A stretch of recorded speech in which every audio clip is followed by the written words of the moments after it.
About to head out the house, so it's still early in the morning, and actually it is a Sunday. I've been ill all night with yet another cold. I had one about 6 months ago, and it feels like exactly the same thing. My throat's like sandpaper. I've got to go and motivate all these ladies. How am I going to do that? Don't take any notice of the mess. Yeah, it's going to be a good day. I'm all dressed up for it. I feel okay. I haven't trained for a couple of days, so I'm feeling a little bit bloaty, but I haven't been well. So it's funny this time of year, isn't it? We're not always 100%, but no matter what, today, my job is to motivate women to feel absolutely amazing about their figures, yeah? And that can be done through talking to them and resonating with women about what they've been through, yeah? So today, I feel really rubbish, but I know that what's motivating me is the fact that I can help so many women to change their lives. And that gives me my reason d'etre for getting out of bed. I really want to help people with the menopause. We've seen the menopause all over the TV, yeah?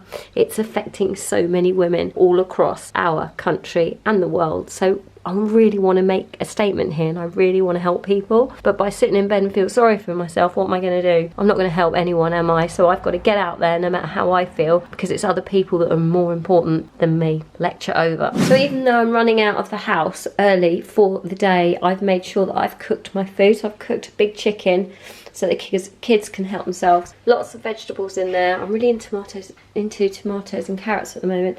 And then obviously some sweet potato. So what I would never ever do is go out the house without having food in Tupperware for me to eat. And it looks like this. So chicken breast, veg and avocado. That'll be 2 meals for me today. And then obviously, because I'm feeling really rubbish, I'll have this. I try not to take antibiotics or anything too strong because it has a terrible effect on your gut health. Obviously the essentials. And some nuts as snack, and I'll take some fruit as well. See you there. First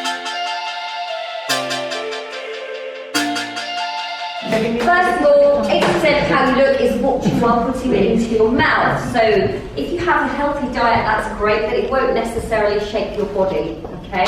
And that is really, really important. You need a balance of carbohydrates, of fats, and of proteins with each meal that you have, yeah? So if you're having your 3 meals a day, that is great. Look at your portion sizes. But most of there's always one that's late. The most important thing, you are what you eat. What types of food are you having, okay? So to shape our body is very different food to just being healthy, yeah? Somebody can be quite obese, yet eat very, very healthily, cannot work out why these changes, why your body's not shifting. Usually it's to do with age. As we get older, our bodies change very much so. What we ate in our 20s won't work in our 40s and our 50s. Our bodies have changed, and as you heard from Dr. Xavier, hormones have a massive, massive play in this. So what do we do as women who still want to look good into our 30s, 40s, 50s and 60s? Well, we have to look at our food. Now, number one, when someone comes to train with me, I will ask them, what are you eating? I will get everybody to write down what they eat. And from there, we just work out exactly what we need to take out and what we need to add in. Now, what I find is that I used to just give somebody a food plan that used to be quite strict. About 50% of people would not be able to stick to it. So now I tend to be a little bit easier, if you like. I always start with the cleanse. Now, what the Body Cleanse does, and yeah, it's the Arbonne brand I use. I've been using that for 2.5 years. It's a very, very effective way of cleansing the gut. By that, I mean lifting your serotonin levels. 80 to 90% of serotonin, depending on where you look on Google, is made in the gut lining. If your gut is not efficient, if it's not functioning properly, your serotonin levels, that's your cognitive thinking really, and being really positive, are going to be low. A lot of that is related to food. The gut is our second brain.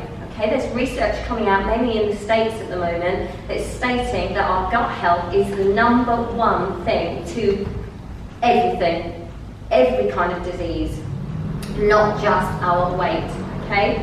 So, what do? Well, we cleanse our body first, and then, after the cleanse, we look at what we're eating. How are we going to manage our food, given our lifestyle? Look, we're all busy people. yeah? We all get a lot of stress and a lot of things going on in life. So you need to have a food plan that kind of fits in a little bit to your stresses and strains, to your timing, to what's happening in family and life in general. So what works for your friend will not necessarily work for you. So you need to look at the food plan every 2 to 3 weeks and change it up. It's the same as doing a prep.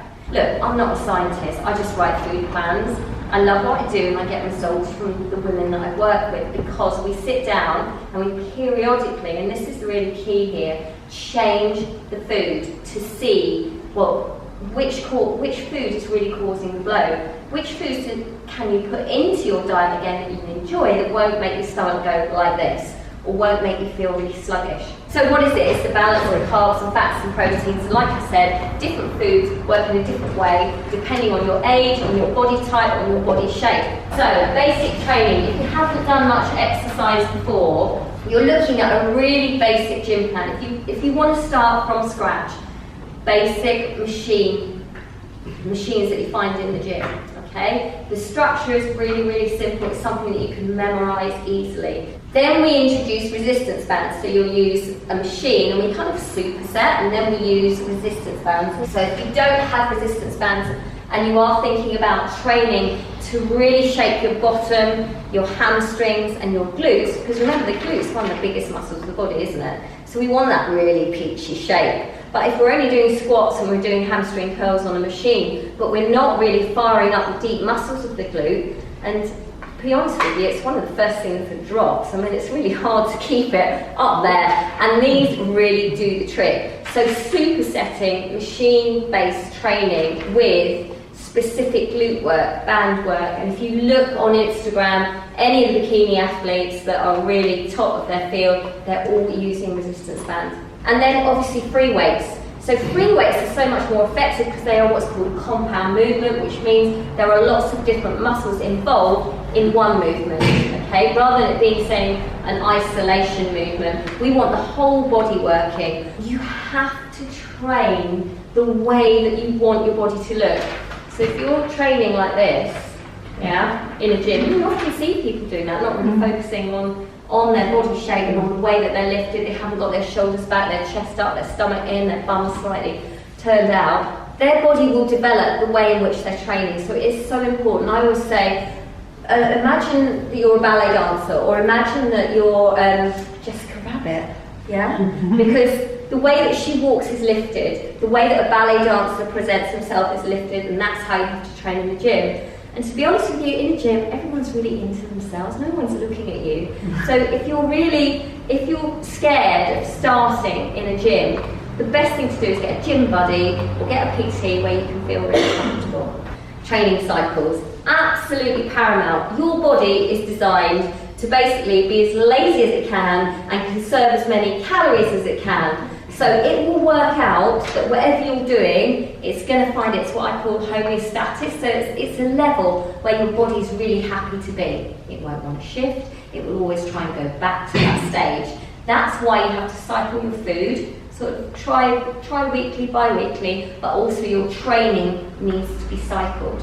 Okay, so what is the training cycle? Well, it can be anything from 4 weeks to 8 weeks, depending on how your body responds. There are lots of different strategies involved. You want to be targeting your weaker areas. So within the training cycle, you have to work the muscles that are weaker.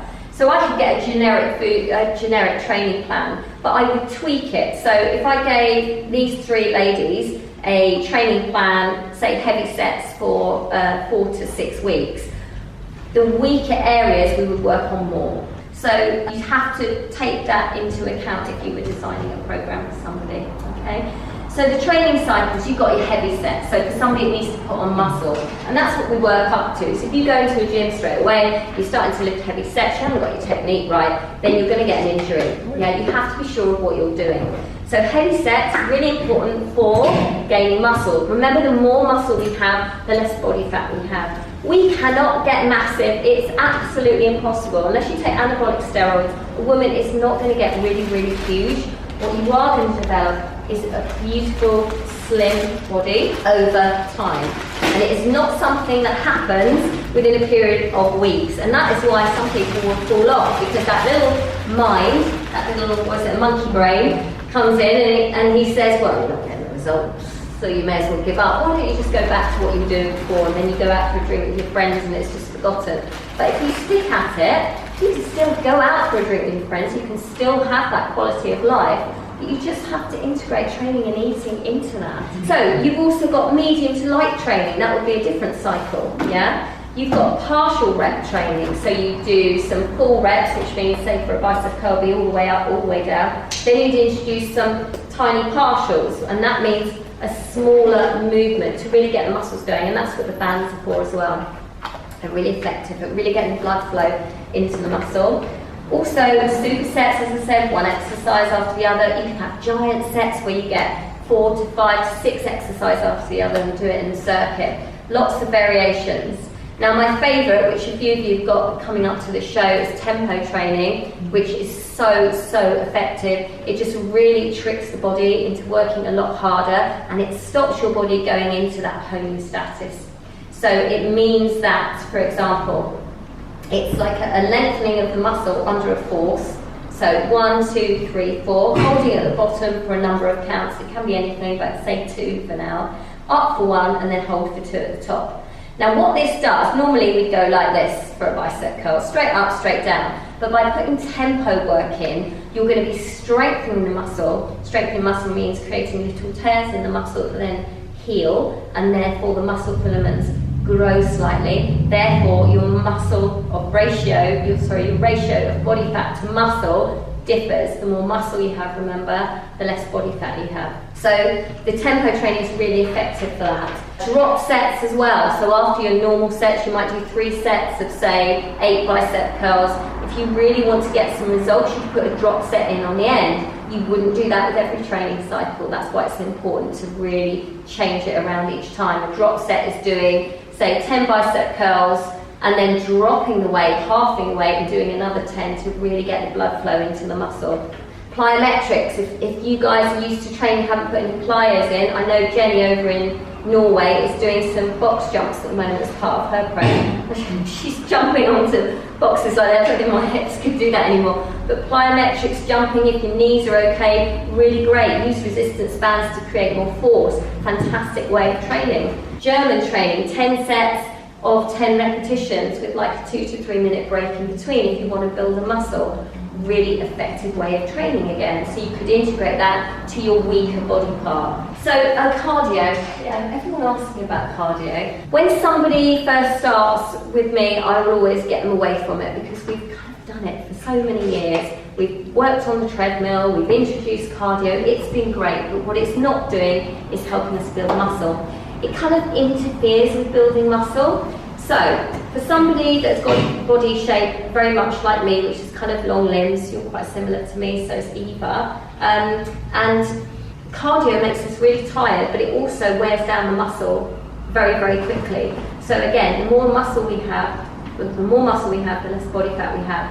So cardio is not going to be our friends when we're starting on a training plan. So it is a tool that can be used, but you've got to be clever not to overdo it because it will prevent you from building the body shape that you want. I kind of see it as a cutting tool. So if you can imagine that using weights, it's like building clay. Say you're an artist, you're a sculptor, you're making a beautiful sculpture. So you get the block of clay. That's the weight training, yeah? It's building your block of clay. The cardio is the cutting tool, little chips away, but only at the end towards your goal date. So if you've got a wedding you want to look beautiful at, if you're going on holiday or if you're doing a show, your cardio only ups towards your goal date. And don't be afraid of developing too much muscle because you won't. The girls you see on stage have trained so hard to look like that, and in your mind you see a picture of them on stage and think, oh my god, their muscles are huge, but they're tiny. They're so small. They're like a size 6 and smaller. It's just because all they have is muscle left. They've dehydrated their body, so all this sort of tissue here just goes because you do like a dehydration process 24 hours before the show. You literally get rid of all the water, so all the bits like this just disappear overnight. But you have to remember all the hard work they've put in before, the dedication, you know, really, really working hard to be there, the mindset, needing the support.